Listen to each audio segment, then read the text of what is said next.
o Vida Nova oferece uma homenagem relembrando aquelas que desencarnaram por seus direitos. Considerando a temática do programa, lembramos não só essa luta, mas também a luta diária das mães, esposas e filhas de dependentes químicos ou não. Heroínas que, por amor, seguem adiante, buscando a boa convivência, auxiliando, amando. Mulher, parabéns pelo seu dia.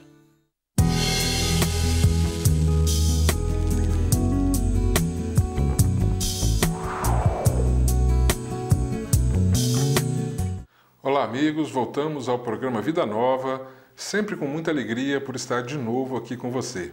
Hoje nós trazemos o MADA, que é uma instituição Mulheres que Amam Demais. Aquelas mulheres que têm problemas porque normalmente com dependentes químicos e que têm alguma dificuldade nessa convivência. Então pode procurar o MADA, Mulheres que Amam Demais. Nossa entrevistada de hoje é Rita Ruschel. A Rita, ela está conversando com o Zé Carlos, principalmente também sobre o seu livro Rita Ritinha, que é uma experiência de uma mulher que conseguiu vencer esses problemas, conseguiu se superar e conseguiu se valorizar.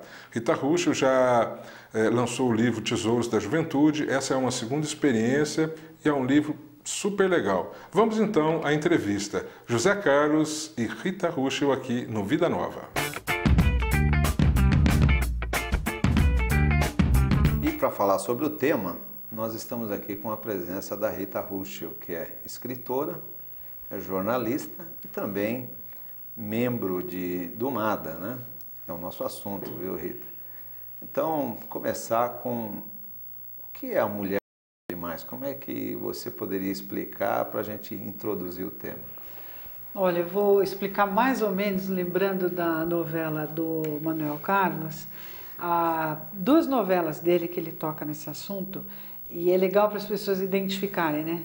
Mais fácil do que fazer um... É uma novela que já passou, né? Para aqueles que não lembram. A primeira chamava... Se não me engano, é Heloísa, né? O nome Exatamente. da personagem. A primeira novela que ele toca nesse assunto é a Mulheres Apaixonadas, que tinha um personagem que a Julia Gunn fez, que chamava Heloísa. Aquela é uma amada, uma mulher que ama demais.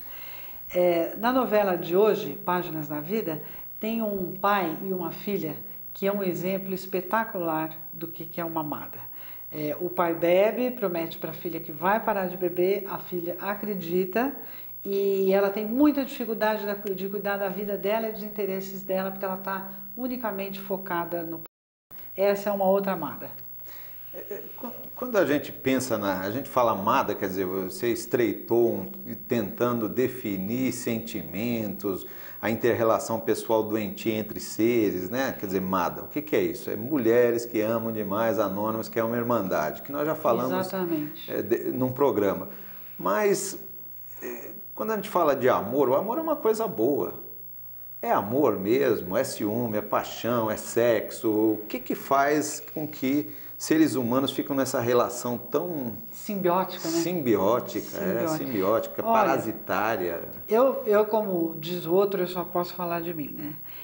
Na minha história, eu tive um pai alcoólatra e vivi numa família disfuncional, onde todos os papéis eram trocados, né? Tanto é que o sonho da minha vida era cuidar do meu pai. O que não é razoável, né? O razoável é que o pai cuide da filha. Mas como ele estava bebendo, podia cuidar de mim.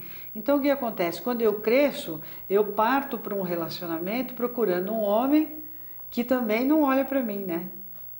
E aí eu passo o tempo inteiro tentando seduzir esse homem para dizer que eu sou bacana, que eu sou legal, que eu valho alguma coisa, porque na verdade eu acho que eu não valho nada.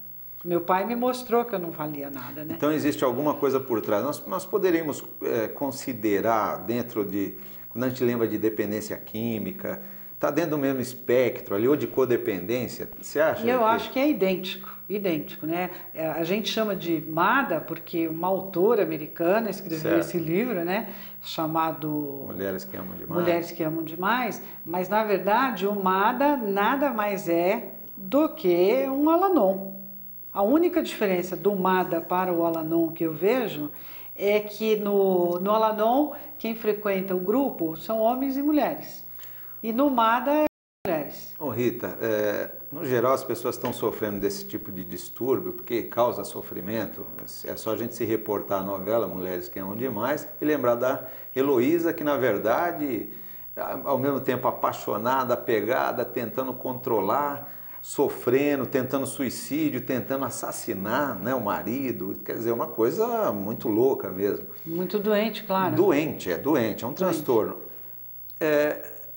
Essa doença hoje, ela não é diagnosticada, ela tem critérios de diagnóstico ou não? Olha, eu acho que por enquanto só nos Estados Unidos, né, que eles comentam que a codependência, né, que é a mesma coisa que a Heloísa tem, né, tinha no personagem que ela interpretava, né, que a Julia Gunn fez, nos Estados Unidos eles já dizem que a codependência é uma doença tão grave quanto o alcoolismo, por exemplo, e que ela causa coisas horrorosas no organismo da pessoa que desenvolve essa doença. Quer dizer que no fim a rede de proteção ela vai ter que ir para os grupos mesmo, para amenizar isso. Então ela tem câncer, ela tem problemas cardíacos, ela tem diabetes, ela tem tudo que você puder imaginar.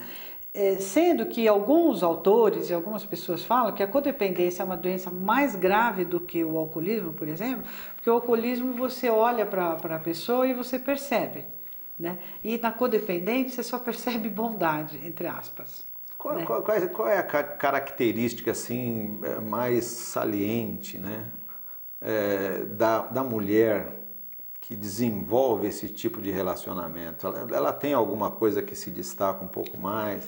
Medo, culpa, sei lá, ansiedade? Eu acho que uma primeira coisa, bom, a tentativa de controle, né? A tentativa de controle. Ela acha que controla, né? Então, a amada e a codependente adoram um homem com uma estrutura emocional muito frágil para ela tentar mandar nele. E quando não consegue controlar, ela que se descontrola, seria isso? Eu acho que sim, mas se ela não puder controlar, eu acho que ela nem entra no relacionamento, né? Um homem saudável, com uma estrutura psíquica, não interessa para uma amada. Então ela já procura relacionamento doentio, isso que você está querendo dizer? Ela tem um radar, né? Ela tem um radar. Se ela estiver numa sala com 100 homens e 99 forem saudáveis, ela descobre o único que tem que é destrutivo e com o emocional arrebentado, que é isso que ela gosta. Tem uma frase, eu acho que está em alguma música, o ciúme é a causa do seu desespero. Não seria ciúme?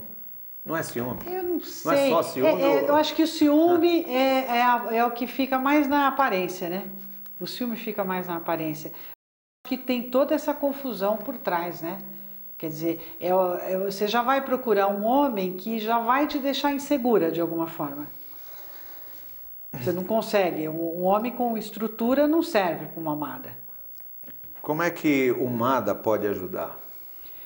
Olha, o MADA pode ajudar como uma forma de você escutar outras histórias, né? Que não somente a sua, que você já conhece, mas você está numa negação brutal sem conseguir perceber aquilo. E daí você senta e você tem 1h55, vamos dizer, para você escutar outras histórias, para ter chance de cair uma ficha e você fala, meu Deus do céu, eu sou igual a essa mulher, eu sofro dessa mesma doença, né? Então é um treinamento muito bom, né? Você falar menos, escutar mais e escutar uma história que tem que ver com a sua história, né? Tá bom, no próximo bloco vamos entrar um pouquinho nessa tela, vamos ao nosso intervalo. E agora nós vamos a um pequeno intervalo, daqui a pouquinho nós voltamos com o programa Vida Nova. Aguarde aí.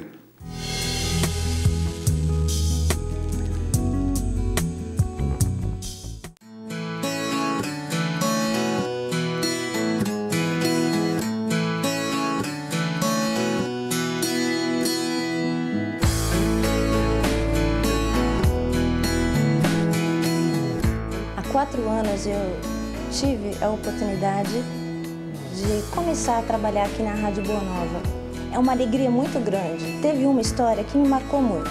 Uma pessoa uma vez ligou para cá e disse que a rádio salvou a vida dela. Ela estava pensando em cometer suicídio, aliás, ela estava decidida. Ela disse que sintonizou a rádio, nem sabe por que ligou o rádio e estava na Rede Boa Nova.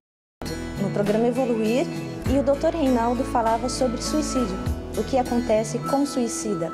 Então, desse dia, essa mulher começou a mudar todos os seus conceitos, ela foi entendendo mais sobre o espiritismo, ela foi ouvindo a rádio e hoje ela agradece. O nosso principal objetivo é levar o Evangelho de Cristo a todos os lares. A nossa meta é o amor. Para isso, precisamos de você.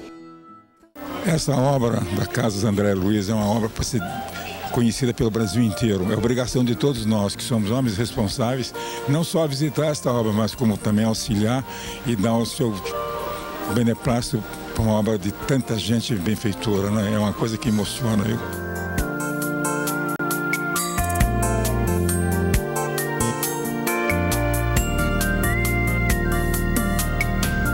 Aqui é a casa de Deus.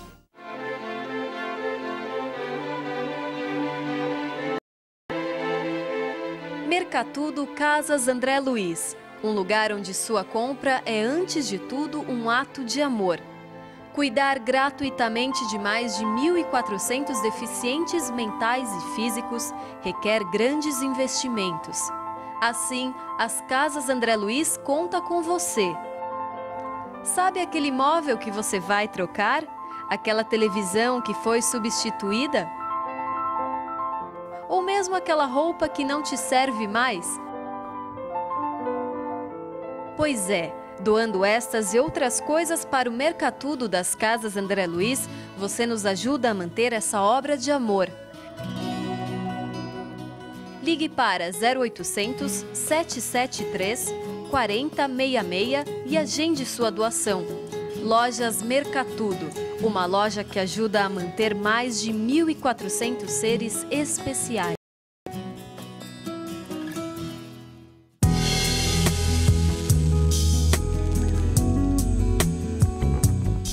Quem nunca sonhou em encontrar o príncipe encantado, assim como nos contos de fada? Esse ideal não faz parte apenas da mitologia, mas se tornou sinônimo de felicidade eterna, marcada pela frase "e foram felizes para sempre".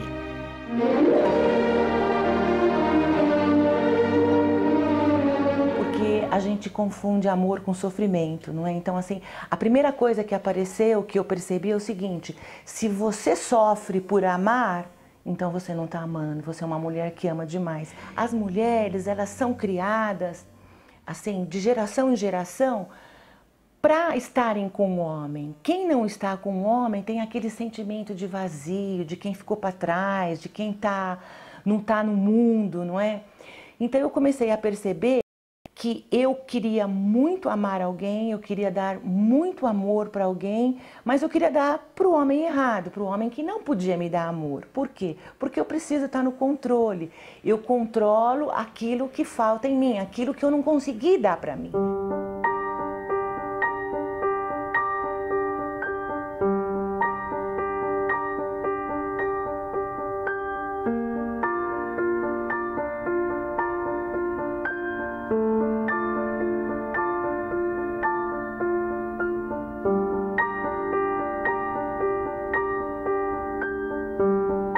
Quando eu comecei a frequentar a Umada, logicamente, né, o que me levou foi porque eu já estava sofrendo de amor. Eu estava muito apaixonada por um homem indisponível. Só que eu não sabia, né, o que era um homem indisponível. Eu não sabia que quem era indisponível, na verdade, era eu, né? E aí, na verdade, eu comecei a frequentar o grupo pensando assim: eu vou me trabalhar para eu conquistar esse homem para mim, não é? Eu acho que muitas mulheres frequentam o grupo pensando em conquistar aquela pessoa que você gostaria que tivesse do seu lado.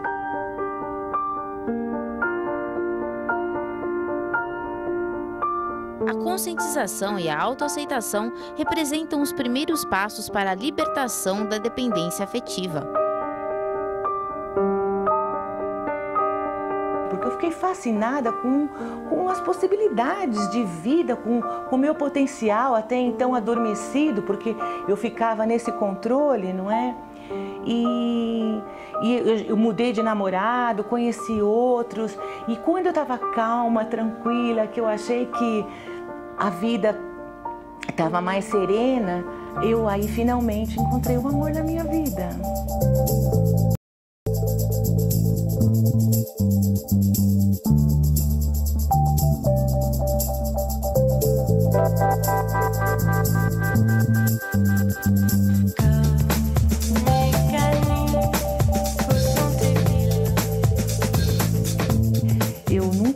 esqueço do que Nietzsche falou, que o pior inimigo do homem não é a mentira, mas sim as convicções.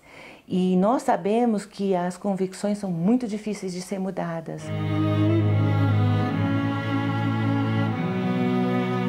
O trabalho de recuperação exige dedicação e vontade, mas, acima de tudo, descobrir o poder interior que existe em cada ser humano.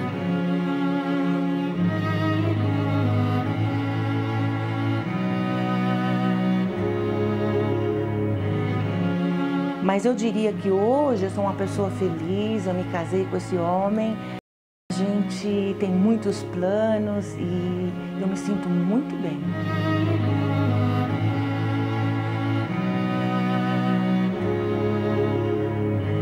All these accidents that happen, follow the dot, coincidence makes sense. Para você que não conhece o Clube Amigos da Boa Nova, eu vou te apresentar agora. Este Clube Amigos da Boa Nova serve para auxiliar a Fundação André Luiz a divulgar a doutrina espírita. E como você já sabe, Emmanuel, através de Francisco Cândido Xavier, nos disse que a maior caridade que nós podemos praticar é auxiliar na divulgação da doutrina espírita. Então, venha você conosco, faça parte do Clube Amigos da Boa Nova. Disque 0800 12 18 38, 0800 12 18 38. E agora, na continuação do programa Nova, nós vamos continuar com a entrevista José Carlos e Rita Ruschel. Bem, gente, nós estamos de volta com a Rita. Rita, escritora, né? Escritora de um livro, Ritinha, Aprendendo a Amar. Isso. Do que fala esse livro? Então, ele fala da experiência basicamente de uma filha de pai alcoólatra e que faz um monte de bobagem na vida dela em função de não saber quem ela era. Porque uma menina que nasce numa família tão disfuncional quanto a minha não tem confiança em si, né, para começar. É um ensaio ou uma autobiografia? É uma autobiografia. Eu fui bastante pretensiosa, não tive medo nenhum de fazer uma autobiografia ainda com 50 anos, né, que eu tinha na época. Agora, eu acho um livro importante, vou te explicar por quê. Eu recebo centenas de e-mails de pessoas dizendo o seguinte, que ao lerem o livro, elas escondiam embaixo do tapete a sujeira da vida delas e da família delas, né? Então, na maioria, mulheres. Posso fazer uma perguntinha? Claro. Como é que a sua família é bem organizada, né? Como é que a família recebeu essa... Porque, no geral, as famílias têm os seus segredos, os seus baús. Recebeu mal? Muito mal. Eu tenho uma tia em Porto Alegre que brigou comigo, porque o meu pai foi um ator de cinema conhecido nos anos 50, né? E a família tem muito orgulho, né? De ter um artista de cinema, né? E os parentes dele, que ficam numa cidade no interior do Rio Grande do Sul, que chama Estrela, todos ficaram bravos comigo, todos. Dizendo que eu jamais poderia ter falado da doença do alcoolismo do meu pai. Quer dizer, da doença não, porque eles não sabem que é doença. Eles acham que eu falando em alcoolismo, eu denegri a imagem do meu pai. Mas eu costumo dizer uma coisa que eu acho interessante. O William Holden, que é um dos maiores atores dos Estados Unidos, morreu de alcoolismo, batendo a cabeça numa mesa. O corpo dele, o cadáver dele ficou largado 4, 5 dias. Depois que descobriram isso, não deixaram de assistir os filmes dele e de achar ele um ser humano notável e um artista notável. Então, na verdade, eu não fiz isso para denegrir a imagem do meu pai. Eu escrevi esse livro para me salvar, que é diferente, para contar uma história que eu tinha que contar. Ô Rita, quem prefaciou o livro? Eu sei quem é, mas eu gostaria que você falasse. Foi o Manuel Carlos, o autor de novela, que usou partes do meu livro para ser inspirado para a novela Mulheres Apaixonadas, onde ele criou um grupo MADA, reproduziu, né, uma sala. Nós podemos dizer que vocês assessoraram ele na novela de alguma forma? O grupo assessorou, por com telefone, certeza. Assim? Exatamente, porque quando eles procuraram a gente a primeira vez, eles falaram que iam botar uma equipe lá na sala e uma câmera. Daí a gente falou que não era assim. Então eles pediram uma orientação para copiar o modelo de uma sala. E hoje o Manuel Carlos também está usando um material que ele leu aqui no meu livro, que é a relação de uma filha com um pai alcoólatra. Como é que chama essa novela? Chama-se Páginas da Vida. Tem um pai alcoólatra que jura que nunca mais vai beber e uma filha que acredita piamente no que o pai fala. O que eu acho muito importante, porque essa menina, o que ela está fazendo de errado não é amar o pai dela e acreditar no pai. O que ela está fazendo de errado é que ela não está se tratando. Então ela está pondo toda a responsabilidade no ombro do pai. Quer dizer, se o pai parar de beber, vai ficar tudo bonito. Não é verdade. Porque a filha do pai alcoólatra tem problemas seríssimos. Ela precisa se tratar. Por que o Manuel Carlos faz tanto sucesso com esses temas assim do cotidiano? Como é que você vê isso no seu juízo? Eu acho que é isso, a gente pode se identificar, né? Da mesma forma que quem assiste, um público gigantesco que assiste a novela e se identifica, é o mesmo processo de alguém que lê o meu livro e depois me manda um e-mail ou uma carta dizendo, nossa, até o momento que eu li o seu livro eu não tinha coragem de falar que o meu pai me bate, que o meu pai quebra a cara da minha mãe, que o meu pai rouba para beber. Todas essas histórias que a gente conhece. E essa relação das novelas dele, e até da Globo, vamos falar a verdade, na divulgação das Irmandades Anônimas, qual a importância disso? Eu acho formidável. Eu acho que eles ajudam muito as pessoas poderem se olhar, né? Porque da mesma forma que um livro ajuda para a pessoa se reconhecer, a novela é até mais rápida, né? Porque num capítulo, né, você tem... a televisão tem tantas artimanhas para poder te trazer para junto daquilo, né? Tem a música, tem o cenário, tem os atores que interpretam tão bem, né? Você falou dos Estados Unidos, lá as Irmandades Anônimas são coisas banais, usuais. Aqui ainda essa coisa de segredo ainda ou não? Nós precisamos divulgar mais, porque são anônimas, mas não são secretas. Então, isso que eu ia te falar. A primeira vez que eu fui numa sala de AA, né, uma reunião aberta que eu pude assistir, eu fiquei tão apaixonada e depois a gente saiu com os meus companheiros que estavam em tratamento, fomos tomar um café, eu falei, gente, nós temos que pôr isso no rádio, nós temos que pôr isso na televisão, a gente tem que pôr na imprensa. Aí um amigo meu que me convidou para os grupos, né, falou, escuta, você tem uma arrogância de jornalista que é horrorosa, né? Eu falei, mas não é arrogância, quando você é jornalista, você tem obrigação de compartilhar o conhecimento, né? E eu acho que falta falar. Tem que falar sempre e o seu programa é importante por causa disso. Tá bom, Rita. Nós estamos terminando. Você foi muito legal, muito esclarecedora, né? E fique com a gente aí com a nossa programação. Um abraço a todos. Para tudo que nós vamos aprender na vida, existem vários métodos de ensino. Alguns métodos nos trazem as respostas prontas. Normalmente isso tem sido utilizado pela maioria das nossas escolas oficiais. Os professores nos trazem aqueles ensinamentos e nos dão respostas prontas. Um outro método, ele privilegia a dúvida. Nos trazem indagações para que nós, através de uma reflexão, possamos então buscar as respostas para as indagações que nos são feitas. Normalmente, há uma consistência maior no aprendizado quando se utiliza esse método da dúvida, porque nós fazemos uma reflexão e vamos rever os nossos próprios conceitos de acordo com aquele ensinamento que está sendo feito. Jesus utilizava esse método da dúvida porque ele nos ensinava principalmente através das parábolas. As parábolas são nada mais, nada menos do que histórias que trazem dentro de si um cunho moral, um ensinamento moral. Você, quando ouve uma história que traz esse cunho moral, você faz uma reflexão e isso privilegia o seu ensinamento, porque você vai buscar o seu problema, você traz um ensinamento, né, aberto e você é que vai tirar as suas próprias conclusões. Rita Ritinha é um ensinamento assim. O livro Rita Ritinha é uma narrativa incomum de uma mulher madura sobre sua conturbada vida amorosa. Você vai ter momentos dramáticos, mas também vai ter momentos de muita ternura lendo o livro Rita Ritinha. Ele toca a emoção.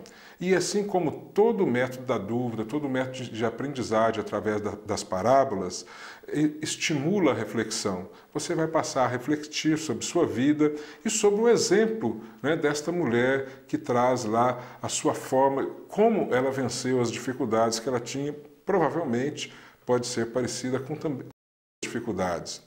Estimula a reflexão, mas também a história, por tocar a nossa emoção, ela tem uma melhor capacidade de fixar o aprendizado em nós. Normalmente, quando ouvimos uma história, nós daqui 2 anos, 3 anos, 5 anos, nós nos lembramos da história. E se nos lembramos da história, podemos voltar a fazer a reflexão. E em cada momento da vida, a gente vai ver que vai fazer uma reflexão diferente sobre a mesma história, porque já temos outros aprendizados a somar naquele momento. Então, esta reflexão é importante. Rita Ritinha, o livro de Rita Ruschel. Se você tem esse problema nos relacionamentos, procure o MADA, Mulheres que Amam Demais. O MADA terá sempre uma forma de levar você a refletir sobre sua vida através das experiências vividas por outras mulheres que provavelmente têm problemas parecidos ou muito semelhantes aos seus. MADA, Mulheres que Amam Demais, e também leia o livro Rita Ritinha. Tenho certeza que você terá muito a aprender. A doutrina espírita, ela nos indica todos esses tipos de ensinamentos. Nós temos que buscar ensinamentos, aprendizado na doutrina, mas também em toda fonte útil, toda fonte séria de aprendizado. Portanto, busque ler o livro, busque o grupo Mulheres que Amam Demais, o MADA, mas principalmente busque se ajudar. Com essa leitura, com essa frequência, busque uma transformação de você mesma e tenha certeza, você vai vencer a sua dificuldade. Muito obrigado pela sua audiência e aguardamos você no próximo programa Vida Nova.